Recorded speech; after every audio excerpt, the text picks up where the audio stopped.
Hello, Mark. My name is Ivy, and my Chinese name is Chen Yiman. My school number is S0641050. I'm a freshman, and my major is English. Today, I'm going to talk about a speech titled Three Fears About Screen Time for Kids and Why They Are Not True by Sara DeWitt. I want us to start by thinking about this device, the phone that's very likely in your pockets right now. Over 40% of Americans check their phones within 5 minutes of waking up every morning, and then they look at it another 50 times during the day. Grown-ups consider this device to be a necessity.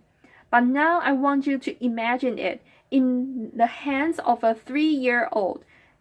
And as a society, we get anxious. Parents are very worried that this device is going to stunt their children's social growth, that it's going to keep them from getting up and moving, that somehow this is going to disrupt childhood.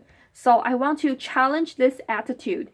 I can envision a future where we would be excited to see a preschooler interacting with a screen. These screens can get kids up and moving even more. They have the power to tell us more about what a child is learning than a standardized test can. And here's the really crazy thought. I believe that these screens have the power to prompt more real-life conversations between kids and their parents. Now I was perhaps an unlikely champion for this cause.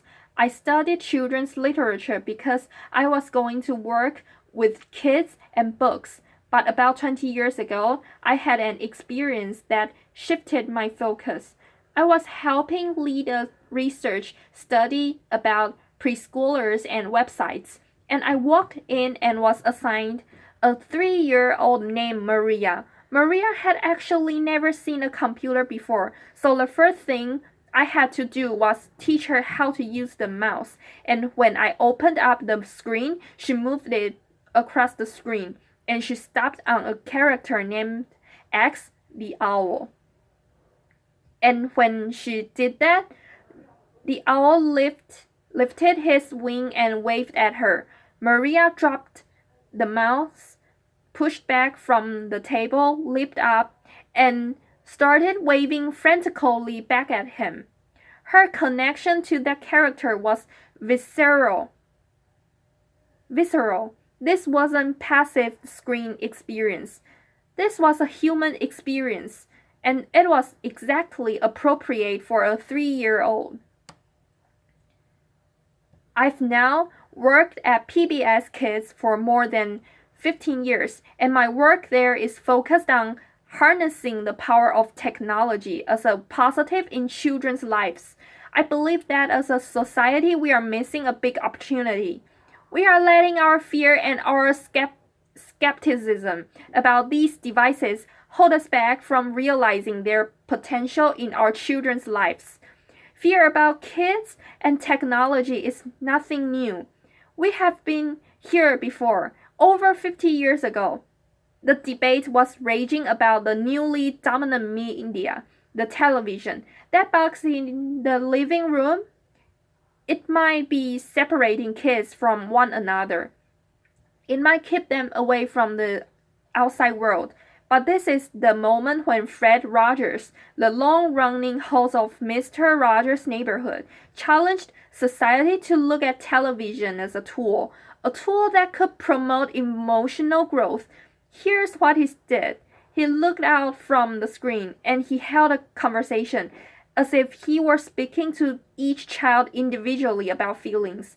And then he would pause and let them think about them.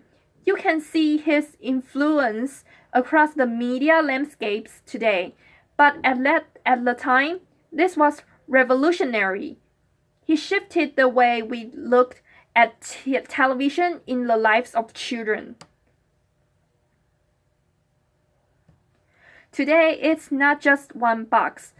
Kids are surrounded by devices, And I'm also a parent. I understand this feeling of anxiety, but I want us to look at 3 common fears that parents have and see if we can shift our focus to the opportunity that's in each of them. So, fear number 1, screens are passive.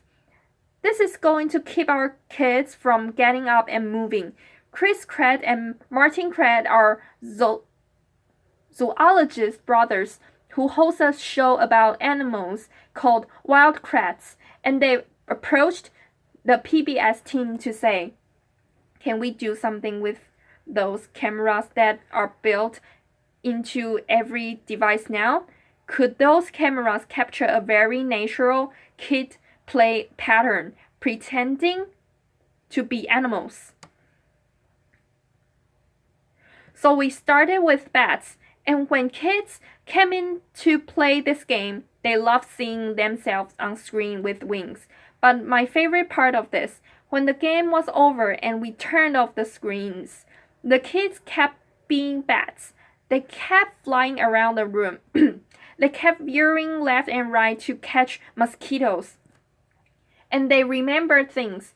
They remembered that bats fly at night. And they remember that when bats sleep, they hang upside down and fold their wings in. This game definitely got kids up and moving. But also now when kids go outside, do they look at a bird and think, how does a bird fly differently than I flew when I was a bat? The digital technology prompted embodied learning that kids can now take out into the world. Fear number 2, playing games on these screens is just a waste of time. It's going to distract children from their education. Game developers know that you can learn a lot about a player's skill by looking at the back-end data. Where did a player pause? Where did they make a few mistakes before they found the right answer? My team wanted to take that tool set and apply it to academic learning. Our producer in Boston, WGBH, created a series of Curious George games focused on math, and researchers came in and had 80 preschoolers play these games. They then gave all 80 of those preschoolers a standardized math test. We could see early on that these games were actually helping kids understand some key skills, but our partners at UCLA wanted us to dig deeper. They focused on data analysis and student assessment, and they wanted to take that back-end gameplay data and see if they could use it to predict a child's math scores. So they made a neural net. They essentially trained the computer to use this data, and here are the results. This is a subset of the children's standardized math scores, and this is the computer's prediction of each child's score. Based on playing some Curious George games, the prediction is astonishingly accurate, especially considering the fact that these games weren't built for assessment. The team that did this study believes that games like this can teach us more about a child's cognitive learning than a standardized test can. What if games could reduce testing time in the classroom? What if they could reduce testing anxiety? How could they give teachers snapshots of insight to help them better focus their individualized learning? So the third fear I want to address is the one that I think is often the biggest, and that's this. These screens are isolating me from my child. Let's play out a scenario. Let's say that you are a parent and you need 25 minutes of uninterrupted time to get dinner ready, and in order to do that, you hand a tablet to your 3-year-old. Now, this is a moment where you probably feel very guilty about what you just did. But now imagine this. 20 minutes later, you receive a text message on that cell phone that's always within arm's reach. And it says, Alex just matched 5 rhyming words. Ask him to play this game with you. Can you think of a word that rhymes with cat? Or how about ball? In our studies, when parents receive simple tips like this, they felt empowered. They were so excited to play these games at the dinner table with their kids, and the kids loved it too. Not only did it feel like magic that their parents knew what they had been playing, kids love to play games with their parents. Just the act of talking to kids about their media can be incredibly powerful. Last summer, Texas Tech University published a study that the show Daniel Tiger's Neighborhood could promote the development of empathy among children. But there was a really important catch to this study.